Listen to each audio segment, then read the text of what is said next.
कहानी की शुरुआत में हम देखते हैं एक बड़ा सा कासल और वहां पर 4 लोग रहते हैं, जिनमें से एक लड़की रहती है। वो बताती है कि डीमन किंग की एरिया यहीं पर है।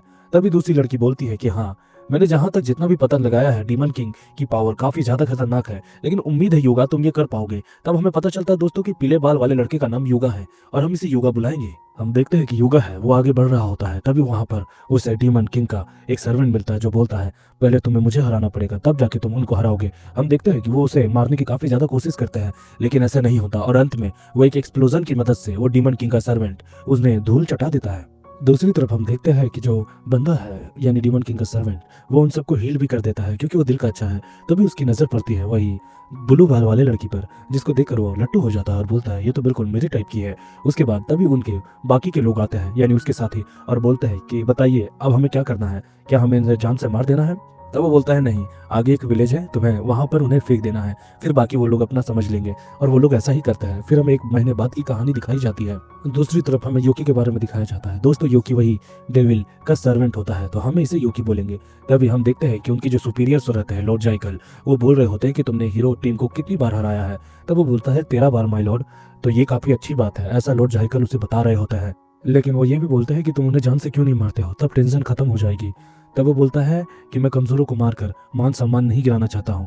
तभी वहां पर डीमन लॉर्ड बोलता है कि अगर तुम ऐसा नहीं करोगे तो मैं तुम्हारे सैनिकों को ये करवाने के लिए राजी कर लेता हूँ। तब वो घबरा जाता है और बोलता है नहीं, अगली बार वो आएंगे तो मैं उन्हें जान से मार दूंगा।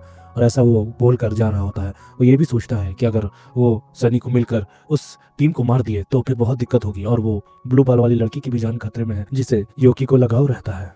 दूसरी तरफ हम देखते हैं कि वो योगा की टीम दोबारा आ जाती है और वो दोबारा योकी पर हमला करता है, लेकिन कोई फायदा नहीं होता, योकी उसे मुंह की देता है। दूसरी तरफ योकी पे भी एक हमला होता है, लेकिन उससे उसे कोई फर्क नहीं पड़ता है। और तभी जो योगा है वो सिसिलिया को हील करने को बोलता है। इससे हमें पता चलता है कि जो ब्लू बाल वाली लड़की है उसका नाम है सिसिलिया। तभी वो हंसते हुए बोलता है कि तुम यहाँ पर कितनी बार भी आओगे, उसके बाद भी तुम मुझसे हार कर ही जाओगे। हम देखते हैं कि जो योगा है वो अपने स्वॉर्ड से एक खतरनाक हमला करता है और उसके बाद जो योकी है वो बोलता है कि चलो मैं तुम्हें मान लिया, अगर तुम्हें डीमन लॉर्ड को हराने की इतनी ही ज्यादा जल्दी है तो मैं तुम्हें एक शर्त पे जाने दूंगा, वो ब्लू बाल वाली लड़की को तुम्हें मुझे सौंपना होगा।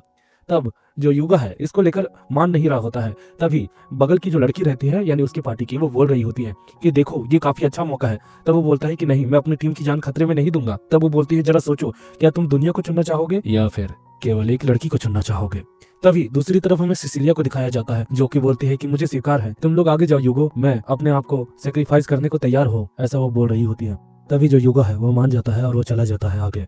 तभी जो सिसिलिया है वो बोलती है मुझे तो पता नहीं कि मेरे अंदर कितनी ताकत है, लेकिन मैं तुम तक अंत तक लड़ती रहूंगी। और उसके बाद उस पर हमला करती है, लेकिन वो टाइम आउट बोलता है और उसके बाद बोलता है मेरी बात सुनो, सच कहूँ तो जब मैंने तुम्हें पहली बार देखा तो ही मुझे तुमसे लगाव हो गया था, आई लाइक यू, ऐसा वो बोलता है। इसको देखकर जो सिसिलिया है वो काफी ज्यादा घबरा जाती है और बोलती है कि देखो मुझे माफ कर देना, आई एम सॉरी। और ये सुनते ही जो हीरो है यानी कि यूकी, उसका दिल टूट जाता है और उसके बाद वो दुबक कर एक जगह पर बैठ जाता है। सिसिलिया उस पर हमला तो करने की कोशिश करती है लेकिन रुक जाती है और बोलती है कि तुम एक डीमन हो और डीमन कभी अच्छे नहीं हो सकते। तब वो बोलता है कि तुम्हें एक बात बता दूं कि मैं भी एक ह्यूमन ही था। और वो ये भी बताता है कि मुझे बाहर निकलने की अनुमति तभी होती है जब टाउन पर हमला करना होता है, उसके अलावा मुझे ये सब चीजें भी पसंद नहीं है। तब वो बोलती है कि अगर तुम ह्यूमन थे तो कैसे आखिर। तो वो बोलता है कि मैं दूसरी दुनिया से रिकार्नेट हुआ था। उसके बाद वो ये भी बताता है कि मैं इतना ताकतवर हूँ कि मैं डीमन लॉर्ड को हरा सकूंगा, लेकिन अगर मैंने डीमन किंग को हरा भी दिया तो भी मैं दूसरा डीमन किंग बन जाऊंगा और ये सिलसिला कभी नहीं खत्म होगा, जिसके कारण मैं किसी को चोट नहीं पहुंचाना चाहता हूँ। लेकिन वो ये भी बताता है कि जब उसने सिसिलिया को पहली बार देखा था तो ही उसको उसके प्रति काफी ज्यादा लगाव हो गया था। और वो जो सिसिलिया है वो बोलती है अगर तुम्हारे अंदर इतना अच्छा दिल है तो क्यों ना तुम इसे लोगों की भलाई के लिए इस्तेमाल करो, तुम मेरे साथ बाहरी दुनिया में चलो। और ये सुनते ही जो यूकी है उसके चेहरे पर चमक आ जाती है। दूसरी तरफ हमें एक महल का सीन दिखाया जाता है जहाँ पर राजा बोल रहे होते हैं कि तुम चारों ने मिलकर डीमन किंग को हरा दिया और जिंदा वापस आ गए। इसकी खुशी में आज एक पार्टी और जश्न मनाया जाएगा क्लानियास किंगडम में, और ये किंगडम का नाम क्लानियास होता है। हम देखते हैं कि जो किंग रहता है वो बोलता है कि 3 दिन का जश्न मनाया जाएगा और वो लोग काफी ज्यादा सेलिब्रेट करते हैं। दूसरी तरफ हमें यूकी को दिखाया जाता है जो कि ह्यूमन गेटअप में एक जगह पर एडवेंचर गिल्ड में रजिस्ट्रेशन करवाने के लिए आता है। उसकी मुलाकात एक स्टॉक कारमेन से होती है और वो बोलता है कि अपना नाम लिखो, अपना डेट लिखो और ये भी साबित करो कि अगर तुम मर जाओगे तो इसकी जिम्मेदारी कोई नहीं लेगा। तुम्हारा एफ रैंक है और जैसे जैसे तुम्हारा रैंक बढ़ेगा वैसे वैसे तुम्हें अलग अलग कार्ड मिलेंगे और हाईएस्ट रैंक है एस रैंक। अगर तुम वहां तक पहुंच गए तो तुम्हें काफी ज्यादा नाम और रुतबा मिलेगा। दूसरी तरफ हम देखते हैं कि जो यूकी है वो कार्ड ले लेता है और अपने रूम में आ जाता है और सोच रहा होता है कि एक बार अगर मैं अच्छा गिल्ड मेंबर बन गया तो उसके बाद वो सिसिलिया को कन्फेस करेगा और अपनी जीत मनाएगा। और वैसा कहते वो जोर जोर से हंसता है। दूसरी तरफ हम देखते हैं कि अगले दिन वो कारमेन के पास आता है और वो बोलता है कि ये लो, मैंने तुमने जितने भी काम दिए थे वो हो गया। तो बोलता है कि आखिर तुम हर बार मेरे पास ही क्यों आते हो, दूसरे स्टाफ भी तो है, उनके पास क्यों नहीं जाते हो। इससे हमें पता चलता है कि कारमैन काफ़ी ज़्यादा तंगी आदमी है। तब वो बोलता है तुम मेरे काम जल्दी कर देते हो इसीलिए। तब वो बताता है कि तुमने 1 हफ्ते के अंदर में एफ रैंक से डी रैंक पर आ गए, तुम नॉर्मल तो नहीं हो, बताओ तुम्हारा राज क्या है। तब वो घबरा जाता है और बोलता है कि अरे मैंने तो बस बहुत ज़्यादा मेहनत की है। तब वो बोलता है हाँ, इससे मेरा कोई लेना देना नहीं है, ये लो तुम्हारा दूसरा कार्ड। तभी वहाँ पर हम देखते हैं कि एक मिस्टीरियस सी लेडी आती है और बोलती है कि मुझे अपना जो क्विस्ट है उसे कैंसिल करना है, और जो योकी है वो भी उसे दिख रहा होता है। तभी हमें पता चलता है कि ये सिसिलिया होती है। तभी जो कारमैन है वो बोलता है कि आपको यहाँ पर आने की क्या ज़रूरत थी मैम। तब वो बोलती है धीरे बोलो, तब वो शांत हो जाता है। तभी जो सिसिलिया है योकी से बात करते हुए बोलती है मुझे तुमसे कुछ ज़रूरी बात करनी है, क्या तुम मेरे घर आ सकते हो। और योकी उसके साथ निकल जाता है। तब जब वो योकी सिसिलिया के घर आता है तब उसके गार्ड उसे रोकते हैं। तब सिसिलिया बोलती है ये मेरा दोस्त है, उसे अंदर आने दो। तब वो उसे अंदर आने देते हैं और उसके बाद वो लोग चाय पीते हुए बात करते हैं, जिसमें सिसिलिया बताती है कि मैं चाहती हूँ कि तुम एडवेंचर गिल्ड छोड़ दो। तब वो बोलता है लेकिन ऐसा क्यों। तब वो बोलती है कि बहुत ज़्यादा अफवाह सुनी है मैंने कि एक बंदा है जो कि पलक झपकते ही एफ रैंक से डी रैंक पे आ गया।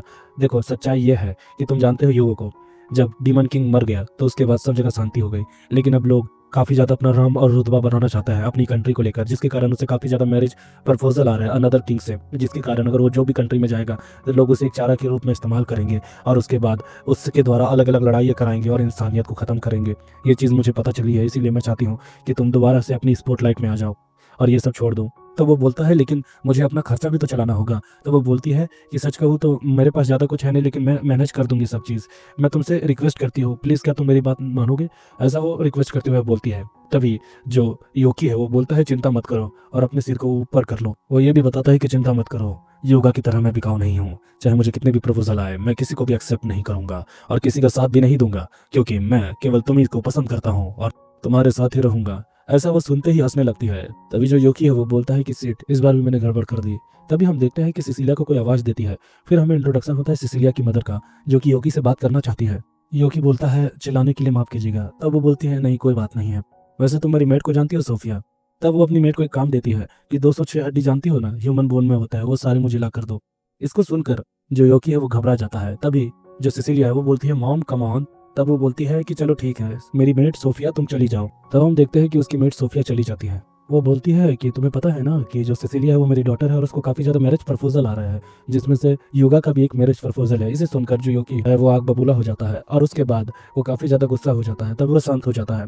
तब उसकी मदर आती है, यानी कि सिसिलिया की मदर योगी के पास आती है और बोलती है कि would you like to marry my daughter. ऐसा वो उससे सवाल पूछती है, जिसके कारण वो काफ़ी ज़्यादा टेंस हो जाता है। लेकिन फिर वो जवाब देता है मुझे माफ़ कीजिएगा, मुझे पहली बार रिजेक्शन मिला है, लेकिन मैं चाहता हूँ कि एक बार मैं अपनी लाइफ को काफ़ी अच्छा कर लूँ, तब दोबारा से मैं सिसिलिया से ये पूछूंगा। तब उसकी मदर बोलती है तुम पास हुए। सच कहूँ तो मुझे हॉनेस्ट रिप्लाई देने वाले लोगों से बहुत लगाव है, उम्मीद है तुम सिसिलिया के अच्छे दोस्त बनोगे। और ऐसा कहते ही वो चली जाती है। दूसरी तरफ हम देख पाते हैं सिसिलिया और योकी को, जिसमें योकी पूछता है कि क्या मैं एक चीज़ कर सकता हूँ। तब सिसिलिया बोलती है हाँ क्यों नहीं। तब वो बोलता है क्या मैं तुम्हें सिसिलिया बुला सकता हूँ। तभी वो बोलती है कि क्या मैं तुम्हें योकी बुला सकती हूँ, जिससे योकी काफ़ी ज़्यादा खुश हो जाता है और इसी के साथ हमारा एपिसोड 1 खत्म हो जाता है।